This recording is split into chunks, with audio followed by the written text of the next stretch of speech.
называлась Хатон.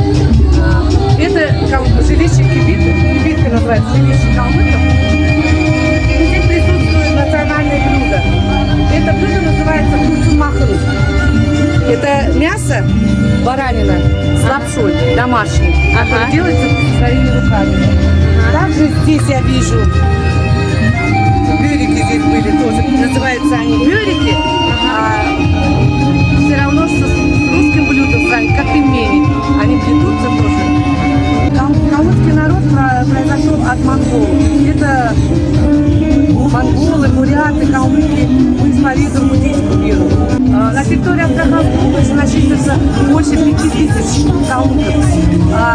3000 из них населяет Лиманский район. То есть заселенность именно в Лиманском районе. Вот мы приехали сегодня представлять именно Лиманский район, так как в Лиманском районе проживает большинство населения калмыков. Сегодня мы представили программу, которая состоит из калмыцких песен на родном калмыцком языке, из калмыцких танцев. У нас есть взрослый состав, вокальный ансамбль «Кирилл» называется.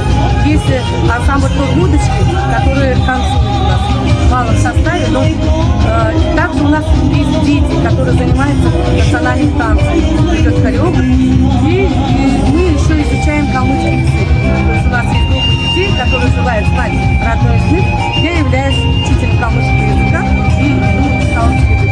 Сейчас мы развиваем инструментарий. У нас есть детская музыкальная школа, которая в этом году сделала первый набор из 3 детей, которые занимаются, обучаются игре на тамбуре. Сегодня они были в программе, сидели там 3 детишек, которые показывали свое мастерство. Игра на тамбуре.